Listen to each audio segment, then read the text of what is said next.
Good morning, and thank you for joining us. My name is Hisham Salem. I am the Associate Director of the Program in Arab Reform and Democracy at the Center on Democracy, Development, and the Rule of Law at Stanford. I would like to welcome you all today to our event titled Islamists and the Arab Uprisings. Before I introduce our speaker, Abdullah Al-Arian, I would like to take a moment to recognize our co-sponsors, the Abbasi Program in Islamic Studies here at Stanford, the 10 Years On Project. To learn more about the 10 Years On Project, please visit the arabuprisings.org. And finally, I just want to take a moment to recognize the Arab Studies Institute and Jadaliyya, and especially my colleague Layla Nashashibi for all her efforts in making the live streaming of this talk possible on Facebook, specifically on Jadaliyya's Facebook page. Really thankful for her support. And our speaker today is my longtime friend, colleague, and my classmate from Georgetown. I'm not going to say how long ago that was for both of our sakes. Abdullah Al-Arian, who is an associate professor of history at Georgetown University in Qatar. He specializes in the study of the modern Middle East and Islamic social movements. He is author of one of my favorite books, Answering the Call, which is something we don't do enough of when you think about it, Abdullah, right? With all the WhatsApping and all the texting, but it's not about that at all, actually. The full title, one of my favorite books, Answering the Call, Popular Islamic Activism in Sadat's Egypt, which was published by Oxford University Press, I believe in 2014, am I right, Abdullah? And his upcoming book compares the historical experiences of Islamist movements in 6 different Arab states. You heard that correctly, 6 different Arab states. Maybe he will be talking about this a little bit during his talk. That manuscript is due to be published by Cambridge University Press. Abdullah is also the editor of the Critical Currents in Islam page on Jadaliyya. Abdullah, thank you so much for joining us. Before I turn it over to Abdullah on a logistical matter, Abdullah is going to speak for about 30 minutes or so, after which we will open it up for Q&A. And if you do have any questions, any comments, please do not hold back. I just ask that you use the Q&A button or the Q&A box at the bottom of your screen to send us your questions, and we promise to get to as many of them as we possibly can. Abdullah, I'm excited that you're here. Thank you so much for joining us. Abdullah, it's all you. Oh, thank you so much. So first of all, thank you to the Center on Democracy Development and the Rule of Law for the kind invitation. Obviously, I would have loved to be there in person, but I know we're not quite there yet with the pandemic. Thank you also to the 10 Years On Project. I've attended nearly all of the events that they've held this year in commemoration of the decades since the Arab Uprisings. They've been incredibly illuminating, so I encourage everyone joining us to go back and check out those previous sessions. I'm honored to be adding my own contribution here today. I also want to start by remembering our beloved teacher and mentor, Michael Hudson, who passed away earlier this week. It is a bit fitting that Hisham and I have reconnected for today's event, because when we were recalling recently that we first met while doing our coursework at Georgetown, it was in fact in a course entitled International Politics of the Middle East. Professor Hudson was so instrumental in our intellectual development. We recall his kindness and generosity of spirit and his commitment to sharing his platform with those whose voices often went unrepresented. He'll be sorely missed, but his contributions live on, particularly through those of us who are fortunate enough to call ourselves his students. So the subject of today's talk is Islamists and the Arab Uprisings. And as we sit here more than 10 years since the launch of the mass protests, discussions on this topic are more often than not colored by the outcomes of the protest movements, political transitions, and civil conflicts. So to begin with, I would make the simple point that to focus on outcomes as opposed to process presents severe limitations in our ability to analyze these forces at work. The perception regarding the dwindling or diminished role of Islamist politics is largely informed by the destructive civil wars in Syria, Libya, and Yemen, the authoritarian resurgence in Egypt, and the scorched earth policy toward Islamist currents by the regimes of Saudi Arabia, the United Arab Emirates, and their allies. Even Tunisia's supposed success with Islamist political integration has been tempered by the frustrations brought on by structural continuities from the former regime, coupled with periodic political crises that have threatened to undo the gains of Tunisia's revolutionary transition. Nevertheless, narratives surrounding Islamist defeat or retreat tend to obscure rather than clarify how we understand their role in the uprisings and what we may expect from them going forward. So now, if you'd indulge me, I'd like to take us back in time a decade. By the end of 2011, Zain al-Abidin bin Ali of Tunisia and Hosni Mubarak of Egypt had been overthrown by mass uprisings in their respective countries. The regimes of Ali Abdullah Saleh of Yemen and Muammar Gaddafi of Libya had totally collapsed. Bashar al-Assad was facing the largest threat to his rule in the form of a largely peaceful protest movement that had been ruthlessly repressed and had begun to respond in kind. The monarchical rulers of Jordan, Morocco, and Bahrain had similarly witnessed popular mobilizations in the form of ordinary citizens, demanding the restoration of their dignity and the recognition of their collective rights. In short, scholars, journalists, and citizen observers alike, both within the Arab region and across the world, were witnessing what they believed to be the dawn of a new era in the Middle East, one signified by an end to dictatorship and the rise of representative governments, equal citizenship, and respect for the rule of law. But no sooner had the discussions about the post-authoritarian transition to democracy emerged that the conversation shifted once again. This time to the question of what role Islamist movements would play in nation states freed from the top-down imposition of secularism. Some critics warned that the vacuum left by secular authoritarian rulers would simply be filled by a new tyranny in the form of political Islam. As political parties representing the Muslim Brotherhood school of thought popped up in one country after another and proved to be the social movement most capable of exploiting the country's massive political opening, the Arab Spring, it was suggested, would give way to an Islamist winter in which these parties undermined notions of national citizenship and eroded state borders, culminating in the unification of Muslim Brotherhood movements from Morocco to Yemen, and perhaps even bringing about the restoration of the caliphate. There was a lot of hyperbole in those days, probably still is. Of course, anyone who closely followed the post-uprising developments in places like Tunisia, Libya, Egypt, and Yemen knew this to be a complete fallacy. Parties like the Ennahda movement in Tunisia, the Freedom and Justice Party in Egypt, the Justice and Construction Party in Libya, and the Islah Party in Yemen were far more focused on their respective domestic affairs than on fulfilling the goals of some abstract transnational ideological and political project. In fact, the posture of these parties during those critical years has only confirmed what has been plain to see for some time. Traditional Islamist groups that emerged out of the Muslim Brotherhood school of thought have adapted their missions to their local political and socioeconomic contexts. This brings me to my second point. There was a tendency by many observers who addressed the role of Islamists throughout the uprisings to present their analysis largely in light of the events of the uprisings themselves.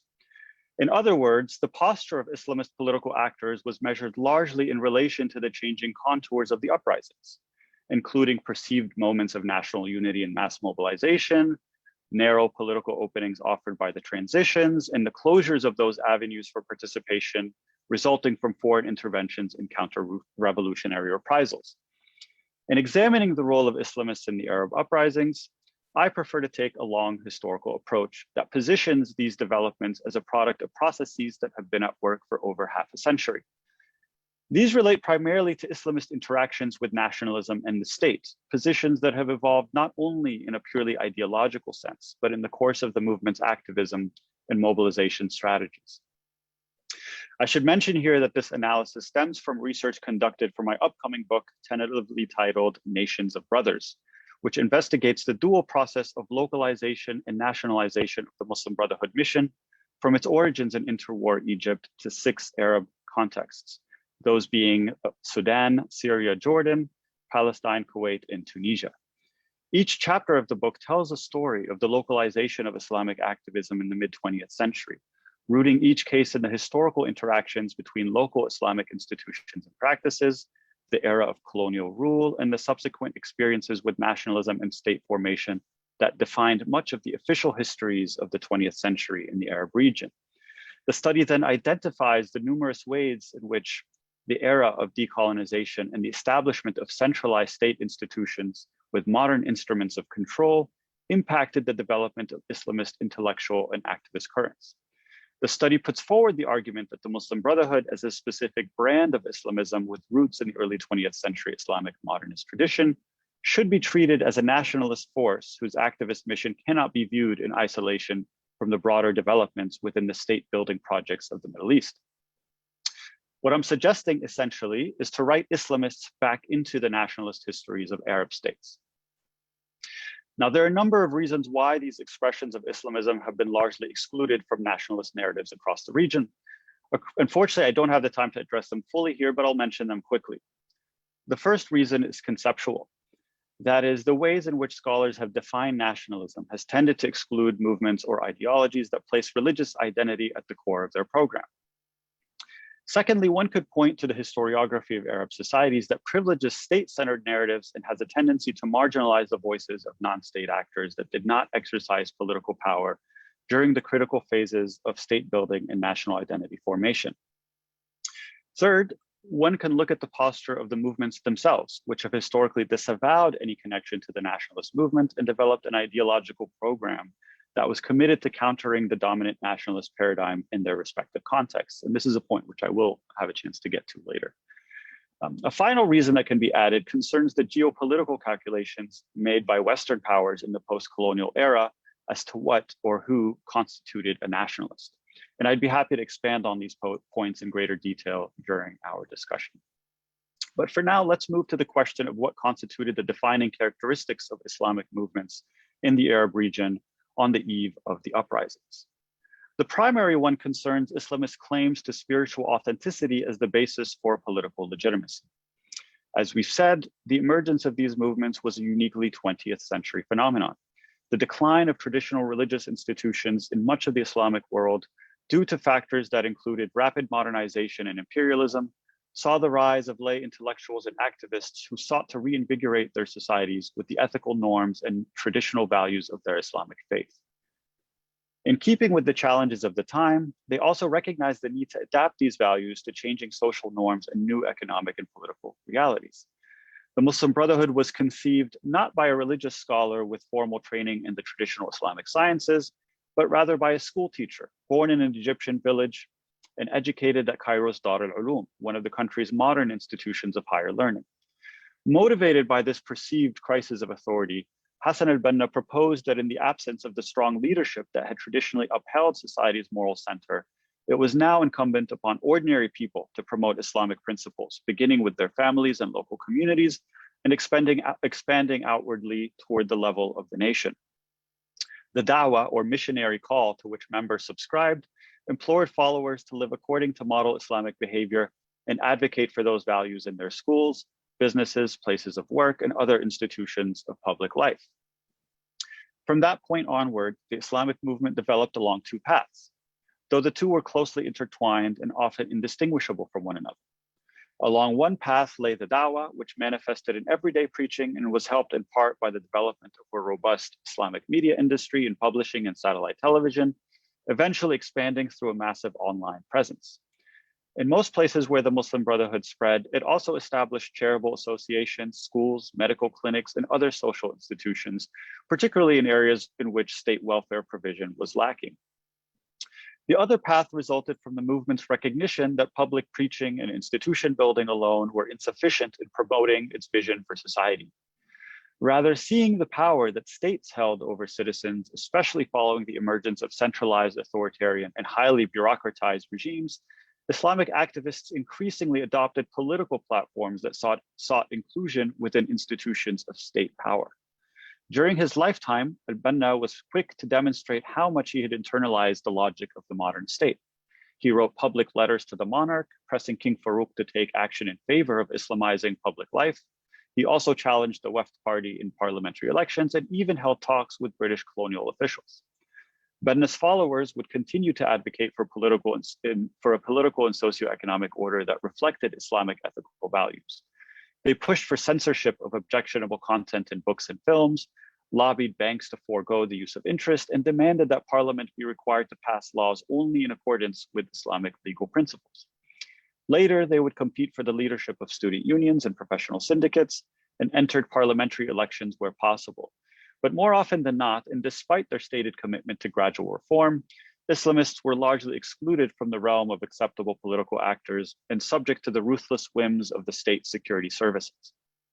This was particularly true in states like Syria, Iraq, Libya, and Tunisia that transformed into secular military dictatorships in which all independent social movements were totally repressed. In monarchies like Jordan, Bahrain, Kuwait, and Morocco, the Muslim Brotherhood and its offshoots became a fixture of the political landscape, albeit under heavy constraints. Returning to Egypt, though all room for Islamic activism was eliminated during the Nasser era, the movement was revived during the Sadat years and enjoyed a semi-tolerated status in the Mubarak period, when independent candidates representing the Muslim Brotherhood famously won 88 seats, making up 1/5 of the Egyptian parliament in the 2005 elections. But I would argue that the two historical examples that should have been considered more closely in the early stages of the post-uprising transitions were actually those of Algeria and Sudan. Following a brief political opening in 1990, the Islamic Salvation Front contested local, provincial, and national elections, legislative elections, and was poised to win a majority in parliament. With the votes still being counted, the Algerian military intervened, canceling the elections, banning the feast, and arresting its leadership. A civil war ensued in which a number of militant Islamist groups displaced the feast and fought a bloody conflict with the regime that led to the deaths of over 150,000 Algerians. By the end of the decade, the military had crushed what remained of the opposition and extinguished all hopes for an inclusive political system. Meanwhile, in Sudan, since emerging on the scene in the mid-1960s, scholar and activist Hassan al-Turabi developed an experimental model of Islamic activism that alternately tried its hand as a movement of elitist intellectuals, a party of the masses, and a partner to military regimes. The National Islamic Front asserted its Sudanese nationalist character even as it worked to implement the Sharia as part of the Numeri regime's Islamization policies in the early 1980s. Following the failure of that experiment, the NIF backed yet another military leader, this time by quietly sponsoring the coup that brought Omar al-Bashir to power in 1989, making Turabi the most successful Islamist to claim political power in the Sunni world. Soon after, Turabi ordered the dissolution of the Islamic movement and committed all of his energies to exercising political power from within the state until he was ousted following a power struggle with al-Bashir 10 years later. The lessons of these two experiences in the early 1990s would have been instructive to the Muslim Brotherhood in Egypt and indeed to all Islamists across the region 2 decades later. Simply put, these experiences reflect challenges to Islamic activism on 2 levels: the internal tensions between the social and political missions of the movement and the tensions between the Islamist movement and the structures of the modern state. We'll take a look at both of these in turn, but first let's examine the posture of Islamist groups during the events of the uprising. By the eve of the mass protests, most Islamist movements had adopted a reformist, state-centered approach to their activist missions. The historic uprisings that aimed to topple dictatorships in the name of freedom, dignity, and social justice presented Islamists with both risks and opportunities. On the one hand, as the most organized social movements and ones with a ready-made platform to attract supporters in the form of the Dawah and its promise of a more just and ethical society, these groups were in pole position to claim the reins of state power in the transitions to more representative rule. On the other hand, Islamists, for the most part, had no revolutionary credentials and had clearly tailored their politics to be in line with the realities of surviving authoritarian rule. That reluctance was on display in decisions made by the Muslim Brotherhood throughout the uprising. While many youth members participated in the initial January 25th protest in Egypt, they did so against the expressed wishes of the group's senior leadership, which only endorsed the protests 3 days later. Not wanting to commit fully to the course of revolution, the leadership also used the inroads it had made with state officials to negotiate an improved position for itself in the event that the uprising failed to oust the regime. Even after Mubarak's forced removal, the Muslim Brotherhood's newly launched political arm, the Freedom and Justice Party, preferred a gradual and reformist approach to the post-Mubarak transition to a revolutionary and confrontational one. The short-lived presidency of the FJP's Mohamed Morsi was notable not in its power-hungry excesses of which he was falsely accused by critics, but rather for its determination to avoid a head-on clash with the state's most powerful institutions, chiefly the military. When the FJP authored constitution was passed in late 2012, it enshrined the Egyptian military's privileged status and left it beyond the scope of civilian oversight. Of course, that deferential posture was not enough to spare the Muslim Brotherhood the wrath of the military amid a resurgent authoritarianism in the bloody aftermath of the 2013 coup. But even before its epic collapse and reversion to outlaw status, the Muslim Brotherhood faced a crisis in reconciling its historic social mission with its emerging political ambitions. The unprecedented opening presented a number of burning questions for which the movement had to scramble to find answers that would balance the movement's historical legacy with its growing political ambitions. Would members of the Muslim Brotherhood organization be required to join its political party, or could they express themselves freely within Egypt's nascent multi-party political landscape? Would internal disagreements over matters of policy be tolerated, or would they be viewed as violations of the religiously decreed obligation to hear and obey? Sama' wa ta'a. Would the FJP's rush to sweep every election it contested during the transition create a conflict between the party and the broader movement, and relatedly between the movement and the nation as a whole? The cracks within the movement, largely kept under wraps in the past, became much more visible in a series of high-profile defections and public debates on the changing nature of Islamic activism in revolutionary times.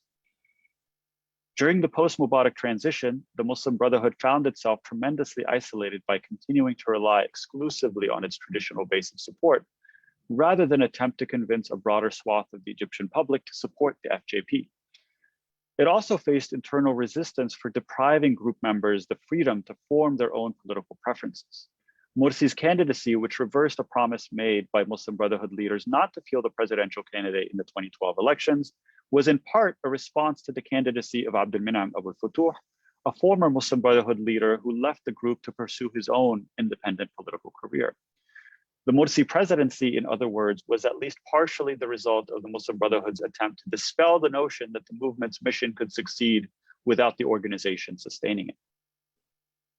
Let's unpack this a bit. Long before anyone could have envisioned the possibility of a Muslim Brotherhood president of Egypt, in one sense, the Islamic movement found itself trapped between the state and society. On the one hand, it had to contend with the structural limits of pursuing its reformist mission within the confines of a semi-closed authoritarian system that had little tolerance for outside forces, especially one laying claim to moral authority. On the other hand, while it was busy playing politics, a space that required a relatively high degree of compromise, pragmatism, and adaptation, the movement nonetheless needed to maintain those claims to moral authority among its base of support. What the political opening presented by the uprisings essentially did was to force a question that had been bubbling beneath the surface for decades. How could the Islamist movement maintain both its dawah and its dawla, its piety and its politics? As I mentioned earlier, the Sudanese had long ago decided that to pursue state power necessarily entailed severing your links to the movement, an entity which by definition exists outside the realm of the state. So upon reaching the halls of power, Turabi disbanded Sudan's Islamic movement, basically telling its members to go home.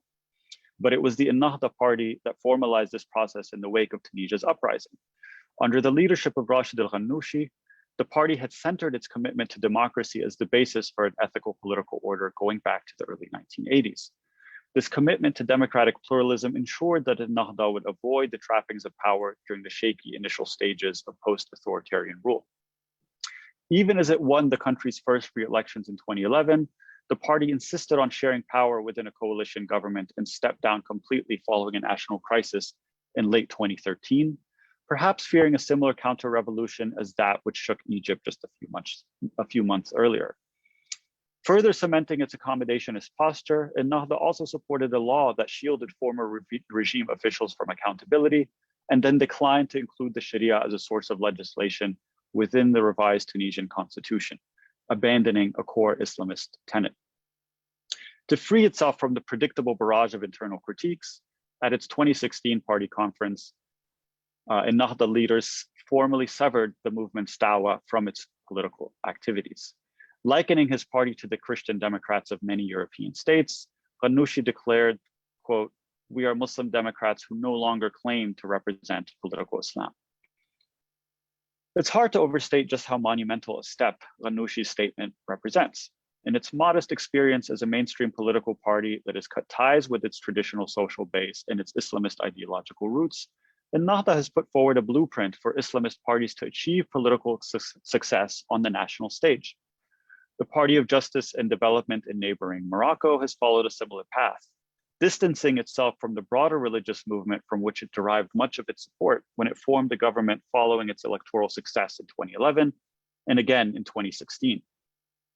The PJD government has deflected attention from its Islamist roots by pledging to govern within the existing political system, despite the system's structural constraints and hostility to reforms. It's worth emphasizing here how the fixation on formal politics has transformed Islamic activism. We see this not only in cases of modest success like those of Tunisia and Morocco, but also in cases where the uprisings did not result in a more prominent role for Islamist actors. As we witnessed in Algeria 2 decades earlier, the deep commitment by movements to operating within the narrow confines of state institutions meant that in instances where that avenue did not exist, Islamists, and here we're defining them as those stemming from the Muslim Brotherhood school of thought, were quickly sidelined. As events unfolded in Syria, Yemen, and Libya, these parties became either largely irrelevant, overshadowed by more militant Islamist factions, or they became completely dependent on their enlistment in the strategic goals of a Gulf patron, usually Saudi Arabia and or Qatar. And we've seen this particularly in the cases of Syria and Yemen. Another feature of the Islamist participation in the Arab uprisings concerns the expanding space for the definition of national identity. For much of their history, Islamist actors were perceived as being ideologically opposed to all expressions of nationalism. And the very roots of its ideology, the Muslim Brotherhood, disavowed the notion of nationalism as a narrow designation meant to undermine the bonds of Islamic solidarity that transcend artificially constructed physical borders and cultural boundaries. Benda's speeches are replete with references to nationalism as a tool of Western colonialism to carve up and exploit Muslim lands. But despite these initial protestations, in practical terms, the movement quickly embraced national identities in the course of developing and growing its organizational structure, established chapters in Syria, Jordan, Sudan, and elsewhere, demanded their autonomy on an explicitly nationalist basis, and freed themselves from the yoke of Egyptian domination. Their words, not mine. The ideological commitment to opposing nationalism would continue, particularly in the face of the violent repression of secular authoritarian rule. The aggressive attempts by radical nationalist regimes in the second half of the 20th century to force a singular vision of the state and its national character onto their societies was met by the vocal rejection of the Islamist opposition. In fact, I would contend that a primary reason why Islamist groups continued to disavow any nationalist aspirations through the end of the 20th century was due to the fact that national identity formation was purely the domain of secular authoritarians. So in other words, as long as it was Saddam Hussein, Hafiz al-Assad, and Hosni Mubarak who defined what it meant to be Iraqi, Syrian, or Egyptian, these groups simply wanted no part of it. But as soon as the space was created for movements and parties to debate and discuss what it meant to adhere to these national identities, you find these parties enthusiastically involved in the process. If we think back to the opening after Mubarak's fall in February 2011, every event for the Freedom and Justice Party, from press conferences and political rallies to campaign events and street protests, featured the singing of the Egyptian national anthem, the prominent display of Egyptian flags, and other symbols of national identity. The same was true for Islamist parties throughout the region. In the contest over flags in the Syrian case, for instance, the Muslim Brotherhood raised the independence flag as a symbol of the Syrian revolution, a flag that predated Syria's current flag by some 26 years. This was far from an overnight development or an instance of momentary opportunism. Rather, we can trace it back to a process that began in the final decades of the 20th century. The collapse of tightly controlled, centralized national projects on the order of Nasserism ushered in an era in which the state possessed neither the desire nor the means to continue its vast commitments to society. We tend to observe this largely in the realm of social welfare programs, as the state abandoned many of its commitments in the name of privatization and economic liberalization. Islamist movements were among the chief beneficiaries of this opening, particularly in filling the breach left by the state in establishing a robust network of social welfare projects and institutions that served to enhance the movement's profile and expand its support base. But what we hear about less frequently is the extent to which the neoliberal turn in the region also created conditions whereby the defining lines of national identity, as they manifested in the realms of popular culture, economic relations, and politics, also became sites of intense contestation, so that by mid-2011, the Muslim Brotherhood, and indeed all of Egypt's political currents and factions, could put forward competing visions of what it meant to be Egyptian. Of course, that process was upended by the military coup in Egypt in 2013 and the broader counter-revolutionary wave across the region. So in the time that I have remaining, I'd like to identify a few of the more salient themes to emerge from the developments in the post-uprising era. It's probably too soon to speak definitively of a post-uprising era, but we can at least think in terms of the consequences of this current moment that has seen the displacement and political isolation of most Islamist actors in the region. Perhaps as a survival mechanism, the cataclysmic defeats suffered by Islamist movements at the hands of state and regional security agencies has only further solidified their determination to find acceptance within the region's state structures. The Yemeni and Syrian movements have relied in large part on their service to regional Gulf allies to avoid all-out repression or irrelevance. In Egypt, the post-coup reality and the subsequent dismantling and repression the movement endured has not deterred the Muslim Brotherhood's conservative senior leadership from believing in a path toward reconciliation with the Sisi regime. They envision a future in which they can return to a state of grudging coexistence, not unlike that which defined the movement's relationship with Mubarak. The surviving leadership has other problems to contend with in the form of widespread dissension within the movement's ranks. In the aftermath of the coup, reformist figures, particularly youth factions, many of which have formed in exile, have grown more vocal about the need to sever the organization's political activism from its missionary work. Such a measure, they contend, would preserve the purity of the group's social mission from the murky waters of national politics.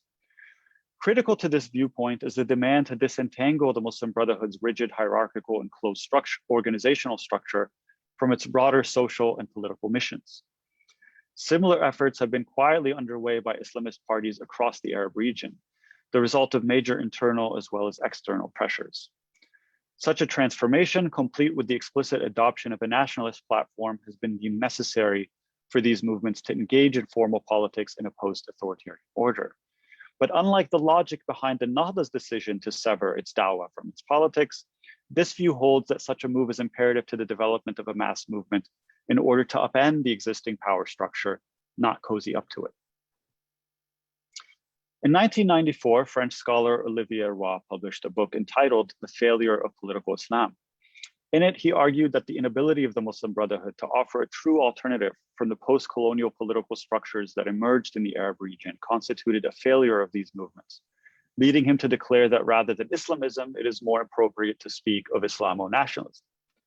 If we take that argument to its conclusion, the evolution of Ennahda and its integration into the secular Tunisian state system would therefore constitute a dilution of the Ikhwanism to which it had supposedly been beholden. Another way of looking at these developments, though, is that in the same way that Islamists have become nationalized, so too have nationalists attempted to Islamize their agendas in their desperate pursuit of legitimacy. What is truly ironic is that as Islamist parties gradually acquire a more, quote, secular outlook to their interpretation of the needs of contemporary democratic politics, several authoritarian rulers have increasingly begun to employ traditional Islamic arguments to justify their hold on power. Ali Gouma, the former Grand Mufti of Egypt and a vocal supporter of the Sisi regime's brutal crackdown on civilians, has routinely been called upon to justify the emergence of a new authoritarianism in Egypt as the fulfillment of a traditional requirement of classical Islamic jurisprudence to promote political stability and obedience to one's ruler. These pronouncements by Gouma and a coterie of official jurists across the region signify that the debate around Islam and politics has come full circle. The perceived failure of the state's religious establishment to represent the aspirations of believers in the face of tyranny inspired Benna to launch his movement nearly a century ago. But over the course of the past decade, Islamist groups have abandoned Islam is the solution as a simplistic catchphrase in favor of an emphasis on particular values that their evolving interpretation of Islam promotes: freedom, consultative governance, and justice. Indeed, the challenges that the latest iteration of Islamist activism faces are the same ones that confront political parties of all ideological stripes. namely how to ensure that governments represent the interests of the majority of their citizens at a time when more people face the dangers of vast economic inequality and lack basic rights of freedom and security than at any other time in the recent past. Along with the two competing voices for the future of Islamic activism can be added a third, smaller faction made up of disillusioned members on the fringes of the movement, which believes that a traditional Islamist project that is inherently tied to the fate of the modern nation state is doomed to fail. Given the precarious condition of most states in the region and their inability to remedy the critical challenges faced by their citizens, this group argues that seeking to create an Islamically based political order within existing power structures is a futile endeavor. Though small in number and representing mainly an intellectual trend rather than a broad-based movement, this faction maintains that the Muslim Brotherhood's dramatic fall from grace represents a unique opportunity to explore bold new ideas that address the root problems afflicting not only Egyptians, Syrians, and Libyans, but societies throughout the global South: ethno-nationalist and sectarian violence, imperialism, neoliberal economic exploitation and wealth inequality, food insecurity, environmental degradation, and so on. Absent the distraction of competing for political power within the current structure, proponents believe that the Islamic movement, or what's left of it, should construct its mission anew, unencumbered by its ideological tradition or the ever-changing demands of partisan politics. Though it is unlikely to have an impact on events anytime in the near future, the dynamism expressed in these early conversations, occurring largely in exile, is likely to inform the long-term trajectory of Islamist intellectual thought. In the near term, however, it appears that one way or another, the fate of Islamists necessitates their abandonment of long-held beliefs and practices. In the best of cases, successful integration within the narrow confines allowed by some states has demonstrated that nothing short of reconstituting the traditional Islamist mission as a 21st century political party like any other will suffice. That gives little reason for optimism, as the power structures within which these parties operate often leave them detached from their base of support within society, prone to corruption, and forced to compromise the ethical basis around which they formed. Elsewhere, the success of counter-revolutionary forces in stemming the tide of structural change has left Islamist forces out in the cold. The regional project, advanced in large measure by Saudi Arabia and the UAE, along with their local clients, has all but eroded the space for the precarious, though relatively stable coexistence that typified the Islamist experience under authoritarian rule for roughly half a century. As the resurgent dictatorship in Egypt and the destructive civil wars in Syria, Libya, and Yemen aim to consolidate a new authoritarian order, there's little room for popular social movements with political aspirations, whether Islamist or otherwise.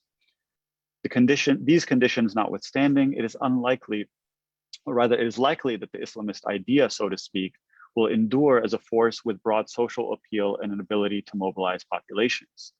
The circumstances around which it has occurred may be radically different, but the effect of this recent experience is nonetheless the same: the forced separation of the Islamist movement's core mission from its political activism.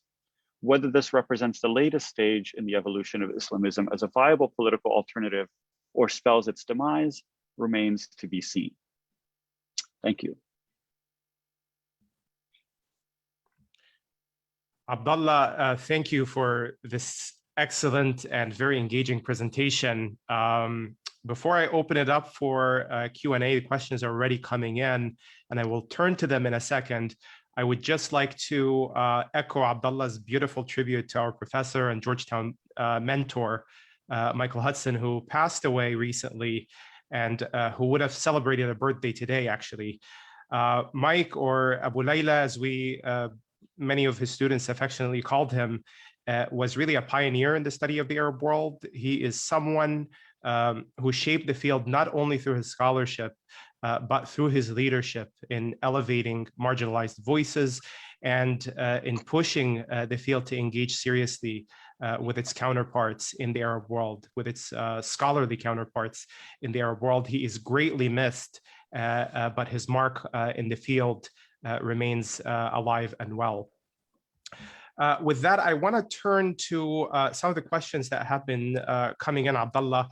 And first question regarding, I know we had a conversation about this yesterday, and you've mentioned that Egypt, when it comes to the study of Islamist movements, Egypt is always present. Even when we're not talking about Egypt, we're implicitly comparing other experiences of Islamist groups to the Egyptian experience or the experience of its counterparts in Egypt. And in that spirit, we do have a question that asks about whether you believe the Muslim Brotherhood in abstract, as you're talking about the prospects for reintegration, a question that is pushing on this issue of whether you believe the Muslim Brotherhood is able to accommodate democratic practices and values. And I know it's an often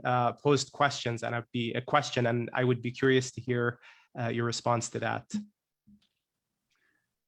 Yeah, I mean, it is an important question. It's one that I think has been asked a lot throughout the movement's history, and I think one that obviously emerged to be much more central in the course of the events that unfolded, in 2011 and after those kind of critical 2 years from 2011 to 2013. I think in practice, certainly we saw strong examples of a commitment to democratic practices, particularly in the sense of it benefiting the movement, right? That the movement was not going to benefit from any kind of, shift toward authoritarianism, and in fact, found that its greatest strength was in its ability to mobilize people in support. Again, I think in a narrow sense, right? In the sense that the Brotherhood was the most successful as long as there were ballots to be cast, not so much in popular mobilization on the ground level, and not so much in terms of its dealings with the regime. I think where it really shined was in its ability to kind of exploit the opening in those sort of frequent votes, whether it was on referendum around the course of the transition, whether it was in the various stages of the parliamentary elections, then the presidential election, then of course in the passage of the constitution. But the Brotherhood won every election, more or less, that it contested. Whether this is something that's internalized or not, I think it's clear even when we sort of examine the kind of ideological evolution of the movement, that there seems to have been a greater shift and emphasis in adopting democracy as an ideal, how that balances with some of its other ideological commitments, particularly things having to do with the Sharia, respect for minorities, those kinds of questions. I think a lot of those were never addressed fully, partly because the Brotherhood was never really in a position to actually experience sort of political power. I know a lot is made of the Morsi year in office.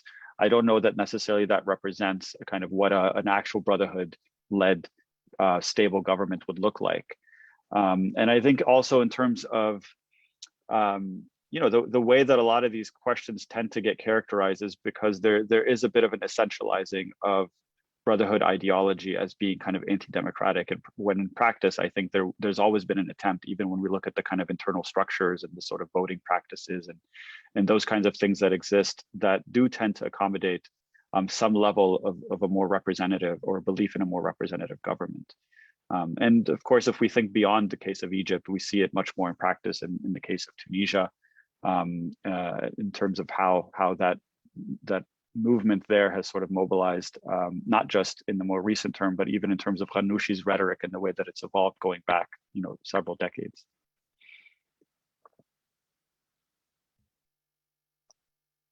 Thank you, Abdullah. Turning to Algeria, so something that is not on Egypt. We have a question here asking about the upcoming Algerian elections. With Algeria's legislative elections coming up in a few weeks, what can we see in the discourse of the elections that shows us the evolution of the Algerian chapter of the Islamist movement? Yeah, it's an excellent question. I don't follow Algeria as closely. It's not one of the case studies in which I conducted any kind of field work. So I only watch it sort of just the way most of us do, kind of from a distance, and trying to kind of understand the landscape. But I think given similar to sort of what we've seen in some of the other cases, the fact that this is a movement that has existed largely in exile, the fact that you also have the legacy in the sort of the memory of the destructive years of the 1990s, particularly with a sort of bloody civil war and so forth. I think that there's far less space and kind of acceptance of the idea of reintegrating Islamist forces back into the fold, given the kind of hesitation and sort of fears of of a kind of similar occurrence has happened historically. I mean, again, this was one of the reasons that was given frequently in 2011 in terms of, well, why haven't things really mobilized in Algeria in the same way that they have elsewhere? And I think part of the sort of stock answer that one often heard back then with the rest of the uprisings taking place was the fact that, well, Algeria, the memory of that war was still too fresh, and that's why people didn't mobilize. I don't know that that was necessarily convincing. And I think the fact that we've seen that mobilization ultimately occur in the last few years, I think tells us that that wasn't a sufficient enough explanation. But again, as we've seen elsewhere, the Muslim Brothers or their offshoots don't tend to be the most central or active players in these uprisings, and they certainly are not in the case of Algeria, where most of them have either been sort of existing in exile or not necessarily maintaining the same kind of organized presence as we've seen within Algerian society. So I don't expect that, at least in these early stages, that we're likely to see a sort of reemergence of the FIS or any similar kind of movement making kind of a strong splash onto the elections.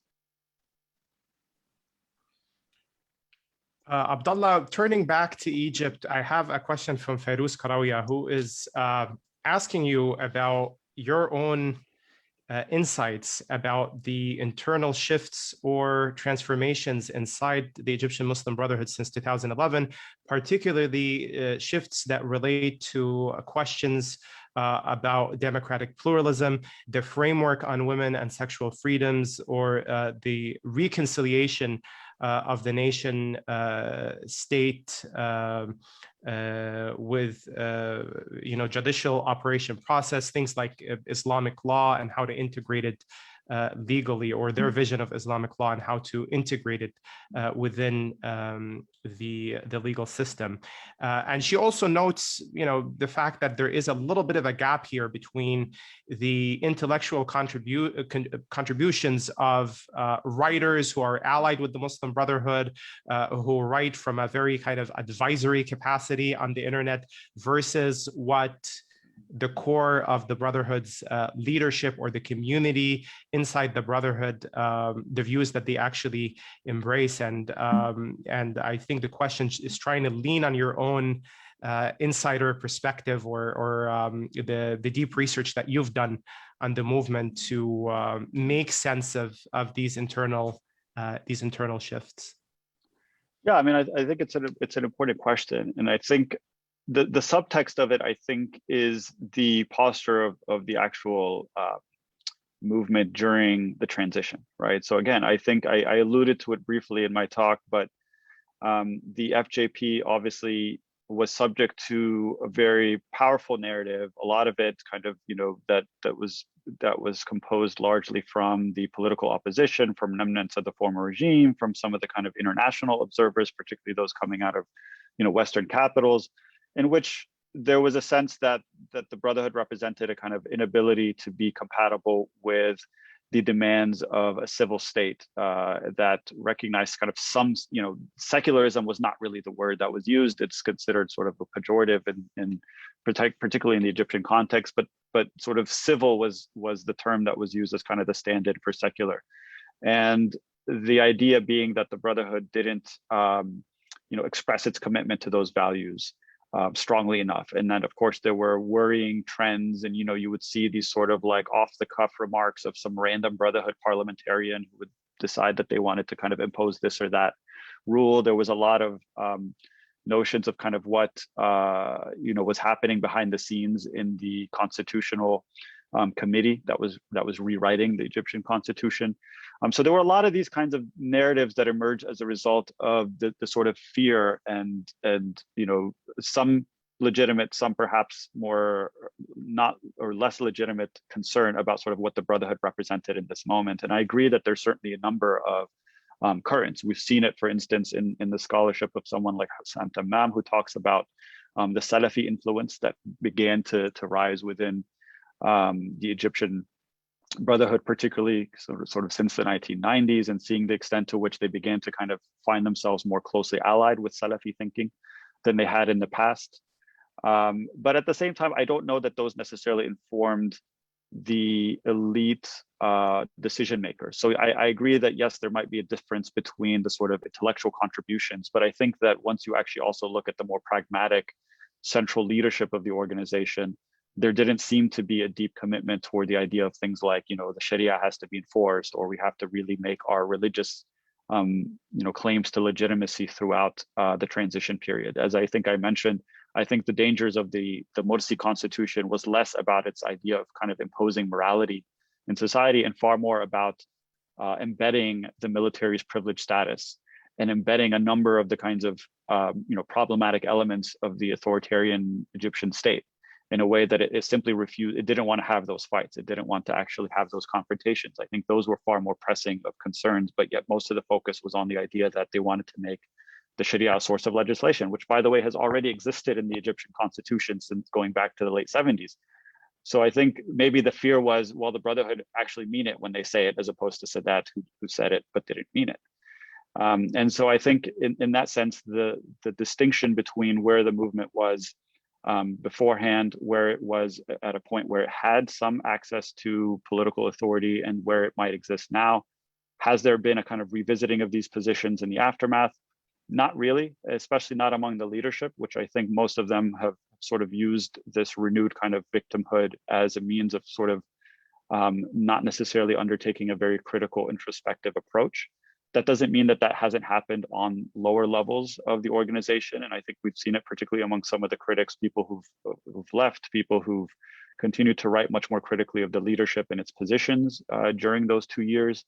But I haven't seen any that necessarily posit the idea of reconciling its views toward the nation state or Islamic law. Most of those criticisms tend to be more about political strategy and more about the internal structures of the organization, which leaves itself far more closed off to change and reform.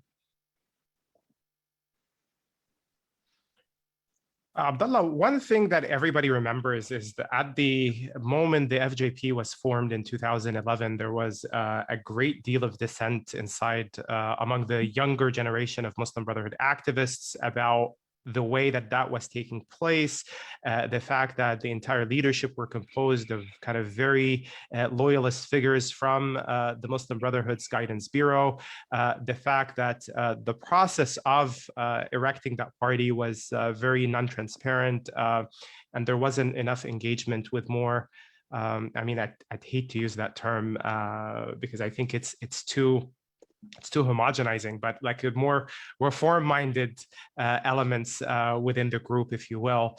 And the reason I'm bringing this up is because there is this viewpoint that a lot of the challenges that the Muslim Brotherhood faces is this idea that the mother organization does not want to let go of the political arm in ways that limits the breathing room or the room for maneuver that the political arm has for adapting to politics, to adopting pragmatic strategies, to basically playing everyday politics and engage in compromise and things like that.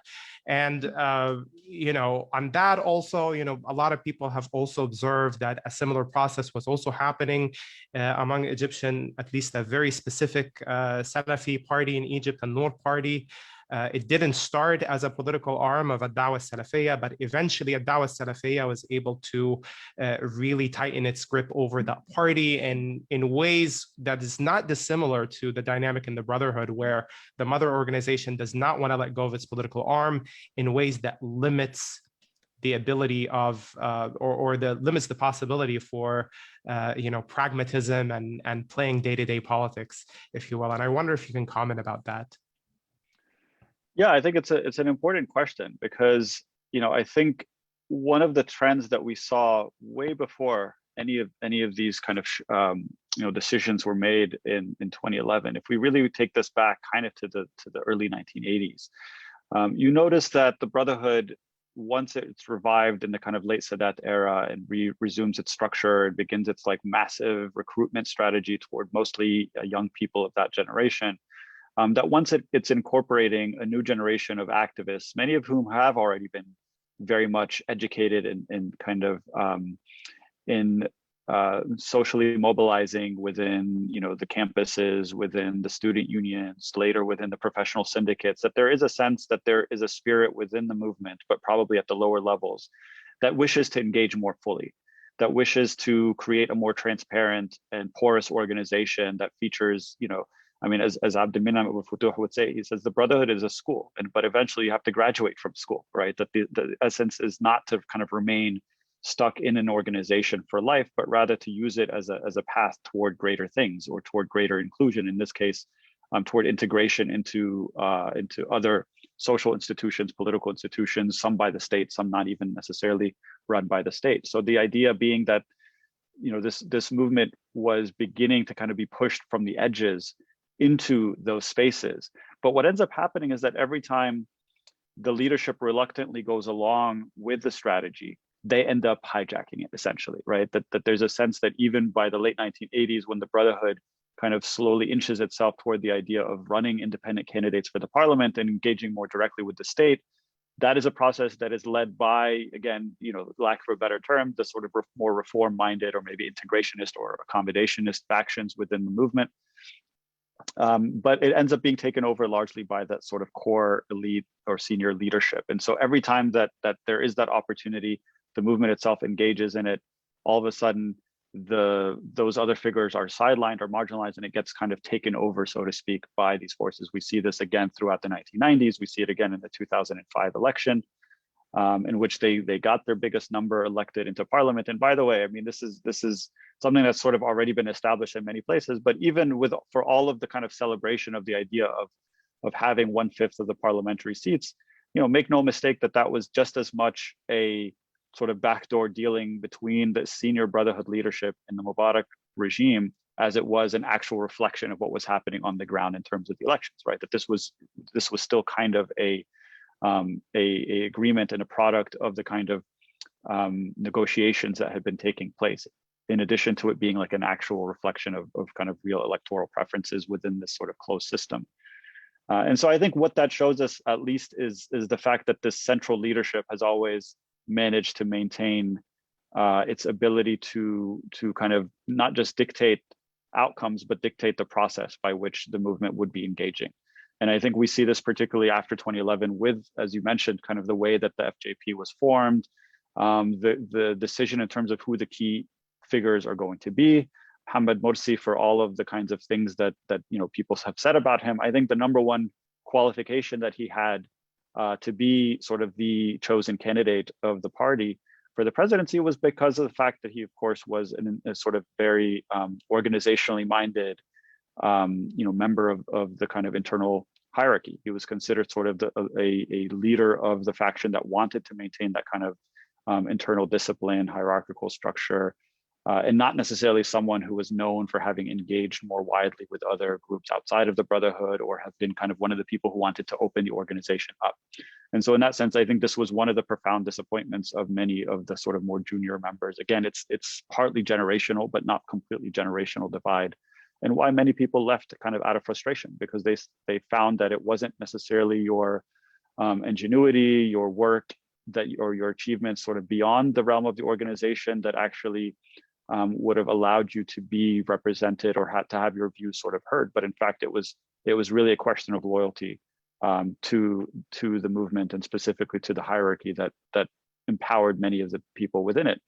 And so the idea of the FJP trying to monopolize the Muslim Brotherhood, and I think it's interesting. I mean, one of the other interesting facts that doesn't really get mentioned often is the fact that the Muslim Brotherhood registered almost no new members in the period from 2011 basically onward, right? That there was so much of an emphasis of shifting all of the resources and energies of the organization into the party, meaning that the party became kind of seen as inseparable. And of course, the recruitment strategy for the party was really just within the existing group membership. Yes, they managed to mobilize voters in support, particularly in the presidential election, that were not Brotherhood, you know, members particularly, or even sympathizers or family members. But in many cases, it was simply a vote against something else, right? In this case, a vote against the former regime and its representative or chosen candidate in Ahmed Shafiq. So I think that's another kind of element to sort of consider in the way that the Brotherhood really failed in terms of trying to kind of expand its vision, particularly by establishing a political party that was basically indistinguishable from the movement itself. I think the Salafi case is really interesting in its own way and kind of unique in the sense that there wasn't the same kind of rigid hierarchical structure that existed within the Brotherhood, and also because of its historically kind of apolitical nature. A lot of people were surprised at the foundation of the Noor party, and particularly its ability to try and mobilize as many supporters as it did. I think the Salafis got something like 25% of the parliamentary seats. So there was definitely a sense that there was an untapped ability to mobilize there. And I think in some ways this was seen as more of an indictment of the Brotherhood's inability to kind of bring in those votes, as opposed to also seeing it as an accomplishment from the Salafis themselves. But I think it shows at least the ways in which there was such a disparity between kind of what are the stated objectives of a political party to try to expand its base of support, and at the same time, in this case, it was really more about consolidating the central leadership of the Muslim Brotherhood.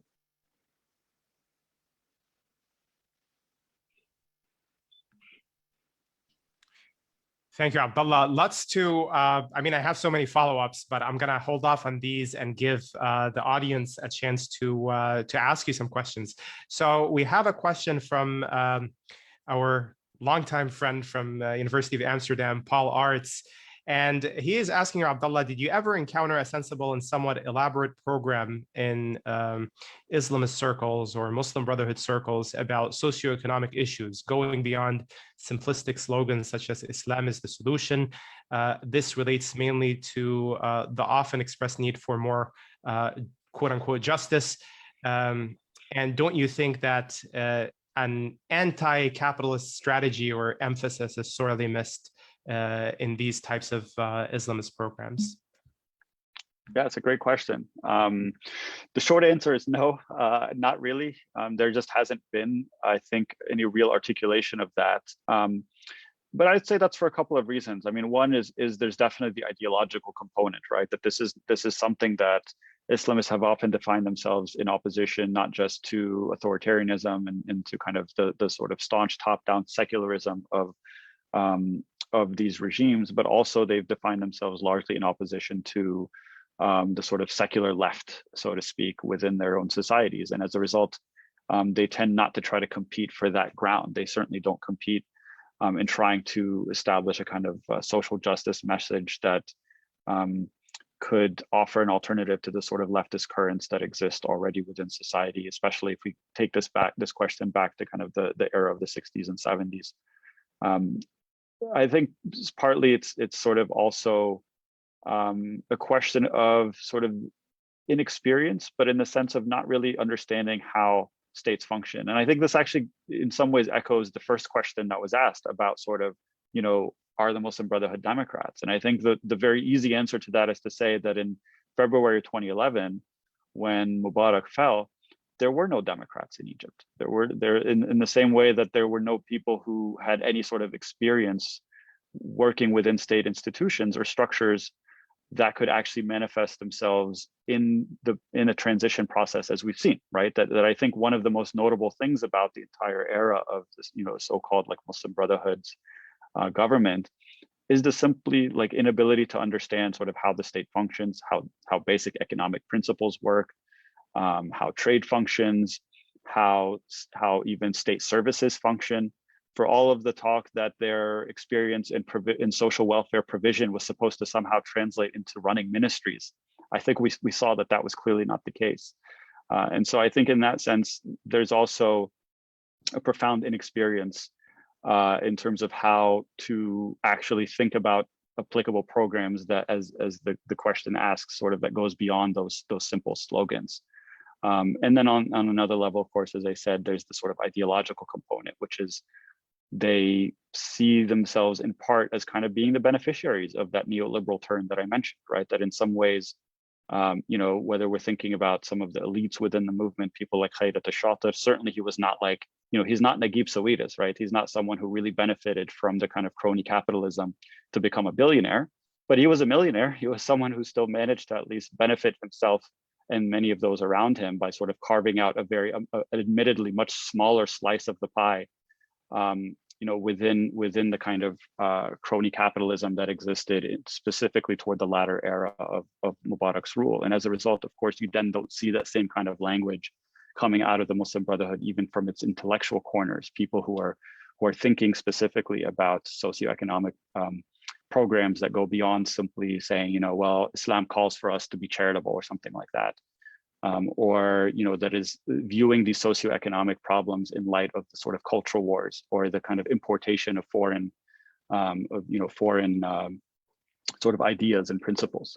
And so, yeah, I think but I do think that that's changing. So that's the only other thing I would add is sort of, again, a lot of these conversations are still very early. A lot of them are happening in exile among younger people who are being exposed to other ideas, who are being kind of, absorbed in some of the sort of global critiques of capitalism in ways that wasn't as prevalent maybe, just 10 years ago. And so there are attempts and conversations that are being had, particularly in some of these sort of, spaces in the diaspora and exile, where some of these early conversations are taking place, as I think I kind of alluded to briefly toward the end of my remarks. Well, speak of conversations, this actually brings us to our next question from Rory McCarthy. He is asking, how much do you think Islamists in different countries discuss their own adaptations with each other? How much do you think they are following the lead of Ghannouchi in Tunisia? Yeah, it's a good question. I mean, this sort of brings up the question of the kind of global Ikhwan, the global Muslim Brotherhood that people oftentimes bring up as a way to sort of challenge the idea that the Brotherhood is become this purely localized, nationalized kind of project. And there have been in the past forums where leaders of various Islamic movements try to kind of get together. That process was never really formalized in a way that actually had any kind of actionable value. A lot of times there were just meetings where people would share experiences, would demonstrate solidarity and support for each other's, various plights and things along those lines. I think those conversations were actually much more limited in the era of the Arab uprisings. I mean, I remember, again, so this was the period where I was doing a lot of my field work from 2011, basically for the next kind of 5 or 6 years. And there was a sense that every time you ask someone about another case, or just their thoughts on what was happening elsewhere, they would be incredibly hesitant to comment, because there was a sense at that point that the stakes were so high that there was a sense that no one wanted to be seen as either imposing or influencing their experience or their vision on those of another. There's a couple of sort of exceptions to that. Sort of, if you ask Ghannouchi back in, like 2016, kind of, what do you think of what's happening in Morocco? He'd say, well, we think our experience has actually lifted the results for the Islamists in Morocco, or things along those lines would be said. But for the most part, there was always a sense of not wanting. So for instance, I made the point in my talk about the idea that Ennahda was in part reacting in late 2013 to what had happened in Egypt with the coup. They would deny that. They would say that the coup had absolutely no impact on their decision to basically quit the government in response to the political crisis that happened. They would say this was purely a local, domestic kind of decision. It was a strategic decision based on our own conditions and not on a kind of a counter-revolutionary wave that sort of has been hitting elsewhere. So I think it's kind of interesting to see these dynamics and the ways in which the interactions between them have been relatively limited. I don't think a lot of them would refer to the Ennahda example as a reason for splitting their dawah from their politics. I think that's a process that's already kind of been at work, and it's subject to a lot of internal negotiations and internal kind of dynamics that are less inspired by the Tunisian model, particularly as I think the Tunisian model now is getting a lot of pushback, and there are a lot of questions. I mean, one of the things that I didn't mention was the story of Ghannouchi's reaction to the events in France recently, where he, in a very strange and exceptional kind of way, as the rest of sort of the Arab or even kind of the broader Islamic world has been very much critical of the French government's crackdown against its Muslims there, Ghannouchi kind of went out of his way to laud it after a meeting with the French ambassador to Tunisia, to basically say, they're cracking down against terrorism, and that's a fight we can all agree with, and sort of just let that be the end of that. And so I think for a lot of people, they're beginning to question whether the Tunisian model is simply a way to kind of sever not just the practical movement, the organizational, sort of workings of the movement from the political party, but also is it a way that you're actually kind of eroding even your ethical basis, even the sort of things that make you Islamists? And I think that's certainly a question that other movements are probably monitoring very closely.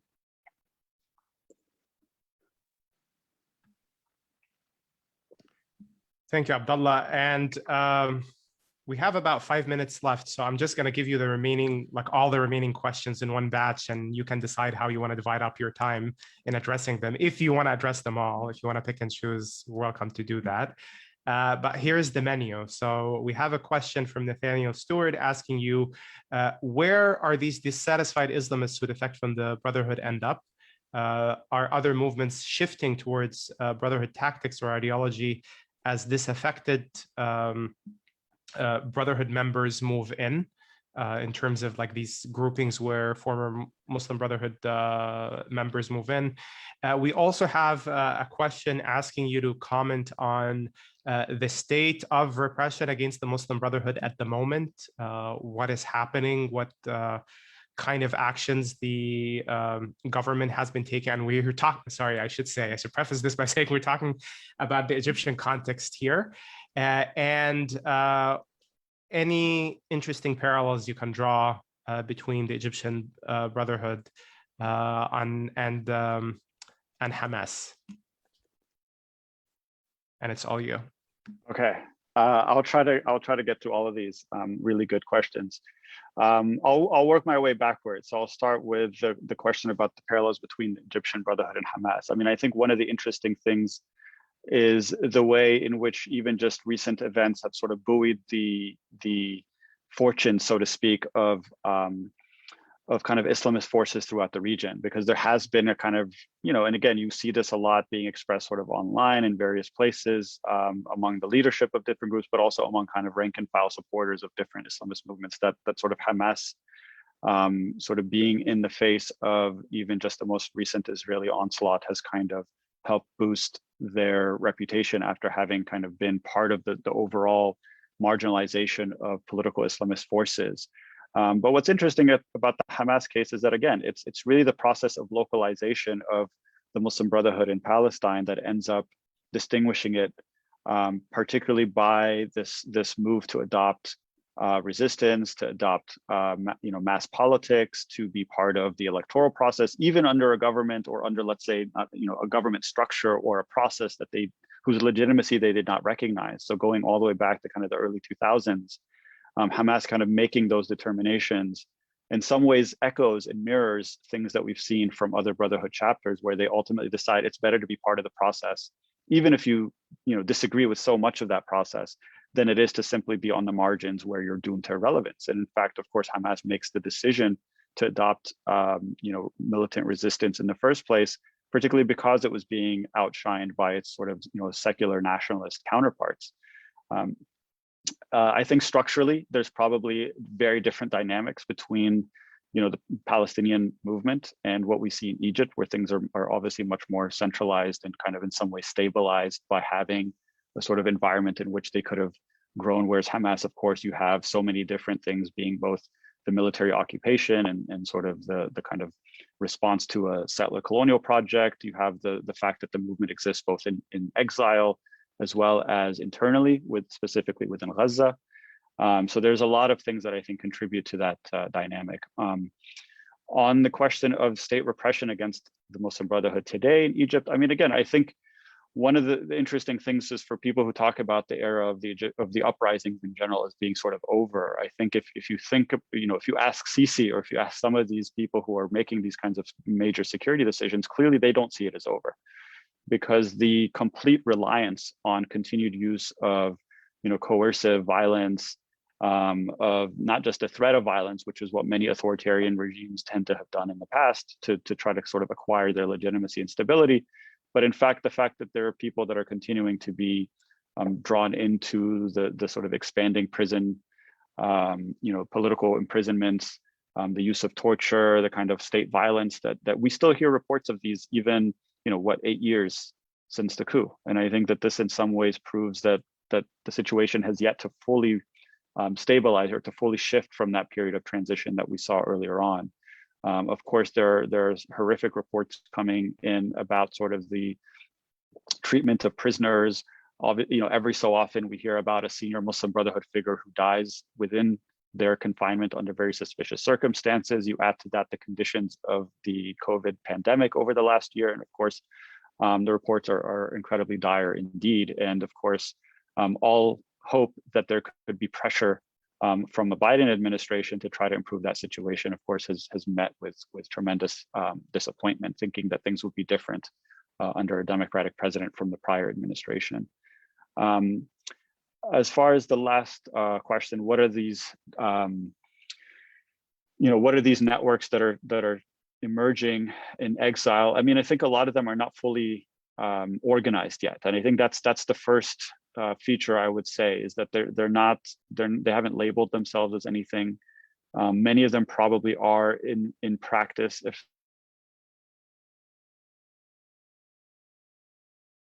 Brotherhood, so people who have left the organization. Not that there's much of an organization left, but they simply don't take their orders anymore from the surviving senior leadership, which means that they are moving into different directions. Are other movements shifting toward the Muslim Brotherhood? I mean, the Brotherhood, I think at this point is very much in a state of, it's essentially on life support as an organization, not necessarily knowing where it's going to be able to resume its activities, both internally within Egypt, or thinking about kind of what does an existence in exile look like. Remember, the Egyptians have never really had that issue. Even at the height of the repression under Nasser, the group still existed within Egypt, even if some of its leadership went abroad, but enough of the core movement remained internally. And so if anything, maybe now the Egyptian Brotherhood has something to learn from sort of the experiences of the Syrian Brotherhood, the Libyans, the Tunisians, others who've had to exist for much of their history actually as a movement in exile. And I think as far as those emerging new trends, in some ways, they're not just ex-Brotherhood, but you might even call them sort of post-Islamist, that they really are beginning to think conceptually beyond the idea that you need a self-contained Islamist ideological project.